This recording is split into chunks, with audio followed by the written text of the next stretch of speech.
জীবনে অনেক ধরনের ভাজি তো খেয়েছেন। কলার মোচা বা কলার ফুলের ভাজি খেয়েছেন কখনো?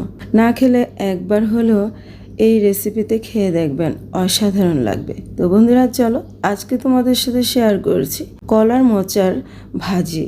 তো প্রথমে দেখিয়ে দিচ্ছি কলার মোচাগুলো হচ্ছে এই রকম। এখানে আমি 3টি নিয়েছিলাম আর এগুলো এখন পরিষ্কার করে নেব। কলার মোচাটাকে অনেকে আবার কলার থোড়ও বলে থাকে। এগুলো এখন বেছে নেব। তো বন্ধুরা দেখতে পাচ্ছে আমি কিভাবে কলার মোচাটা খুলে নিচ্ছি। প্রথমে এভাবে এক এক করে খুলে নিচ্ছি, এরপর এগুলোকে বেছে নিতে হবে। তো এখানে একটি কলার ফুল নিয়েছি দেখতে পাচ্ছে, আর এটার মধ্যে যে পাতলা সাদা অংশটা এটা ফেলে দিতে হবে। মাঝখান থেকে শক্ত একটি কাঠির মতো থাকে সেটাও ফেলে দিতে হবে। তো এভাবেই কিন্তু সবগুলো বেছে নিতে হবে, আর এভাবে সবগুলো আমি পরিষ্কার করে নিয়েছি দেখতে পাচ্ছি। আর মাঝখানের যে অংশটা এটা খুবই কুচি থাকে, এটা না বাছলেও কিন্তু হবে, এমনিতে কুচি করে নিলে হবে। তো এরপর সবগুলো আমি এভাবে কুচি করে নিয়েছি ভাজির মতো করে।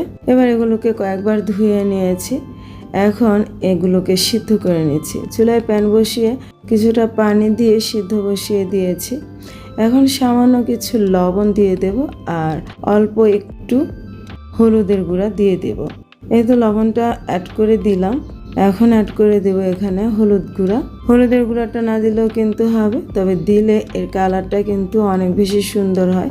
নয়তো কলার মোচা থেকে এক ধরনের আঠা বের হয়ে কিন্তু একটু কালচে দেখায়।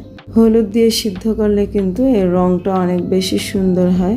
তো দেখতে পাচ্ছ কলার মোচাটা কিন্তু সিদ্ধ হয়ে গেছে, খুব বেশি সিদ্ধ করার দরকার নেই।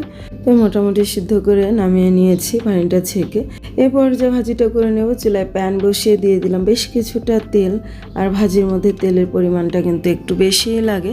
এরপর এখানে নিয়েছি আমি কিছু রসুন কুচি, পেঁয়াজ কুচি। তো প্রথমে রসুন কুচিগুলো দিয়ে দিব। এত রসুন কুচিটা দিয়ে দিলাম। এখন এখানে প্রায় 1 কাপের মতো পেঁয়াজ কুচি দিয়ে দিচ্ছি। তো পেঁয়াজ কুচিটা দিয়ে দিলাম। আর ভাজির মধ্যে পেঁয়াজ কুচিটা বেশি দিলে কিন্তু অনেক বেশি টেস্টি হয়। আর নিয়েছি এখানে কিছু কাঁচামরিচ ফালি করে, আর নিয়েছি 2টা শুকনো মরিচ। আর প্রথমে শুকনো মরিচটা দিয়ে দিলাম। এর সাথে বেশ সুন্দর একটা কিন্তু ফ্লেভার আসবে ভেজে নেওয়ার পরে। চাইলে এই পর্যায়ে কিন্তু কাঁচামরিচটা অ্যাড করা যাবে। তো পেঁয়াজ কুচিটা ভাজা হয়ে গেছে। এ পর্যায়ে দিয়ে দিলাম আমি চিংড়ি। এখানে বড় সাইজের চিংড়ি ছিল, এগুলোকে ছোট ছোট টুকরো করে আমি নিয়েছি। তবে যে কোনো ভাজিতে ছোট চিংড়ি হলে কিন্তু বেশ ভালো হয়। চিংড়িটা কিছুক্ষণ নেড়েচেড়ে ভেজে নিয়েছি। এই পর্যায়ে অ্যাড করে দিচ্ছি আগে থেকে সিদ্ধ করে রাখা কলার মোচাগুলো। এই তো কলার মোচাটা নিয়ে নিয়েছে, আর এখন এই পেঁয়াজের মধ্যে এই সিদ্ধ করা মোচা দিয়ে দিব। এই তো সবটুকু কলার মোচা এখানে আমি নিয়ে নিচ্ছি। এবার কলার মোচাটা ভালোভাবে পেঁয়াজের সাথে মিশিয়ে নিতে হবে। কলার মোচার ভাজি খেতে এমনিতেই অনেক বেশি টেস্টি হয়, তার উপরে যদি আবার চিংড়ি মাছ দেওয়া হয় খেতে কিন্তু অসাধারণ লাগে। কাঁচামরিচটা অনেকে তেলের মধ্যে অ্যাড করে দেয়, সেক্ষেত্রে কাঁচামরিচটা একটু কালচে হয়ে যায় আর অনেক বেশি ঝালটা বেরিয়ে যায়। সেই কারণে কাঁচামরিচটা পরে দিলে কিন্তু ভালো হয়। দিয়ে দিলাম পরিমাণ মতো কিছুটা লবণ। আর মোচাটা সিদ্ধ করার সময় যেহেতু লবণ দিয়েছি, সেক্ষেত্রে বুঝেই কিন্তু দিতে হবে। এবার নেড়ে চেড়ে খুব ভালোভাবে মিশিয়ে নিচ্ছি। মেশানো হয়ে গেছে। আর এই পর্যায়ে অল্প আঁচে চুলাটাকে রেখে কিছুক্ষণ পর পর নেড়ে চেড়ে কিন্তু এই ভাজিটাকে একটু ভাজা ভাজা করে নিতে হবে। তো বেশ কিছুক্ষণ আমি ভাজিটা রান্না করে নিয়েছি দেখতে পাচ্ছেন। ভাজির মধ্যে কোনো রকম পানি কিন্তু অবশিষ্ট নেই, আর ভাজির গায়ে কিন্তু তেলটা উঠে গেছে দেখতেই পাচ্ছ বন্ধুরা। আর এভাবে ভাজা ভাজা করে নিলে কিন্তু ভাজিটা খেতে বেশ ভালো হয়। এই কলার মোচা দিয়ে শুধু ভাজি নয়, কলার মোচাটা এভাবে সিদ্ধ করে ব্লেন্ড করে অথবা বেটে নিয়ে কিন্তু এটাকে ঘন্টর মতো করলে অনেক বেশি টেস্টি হয়, সাথে চিংড়ি মাছ দিলে।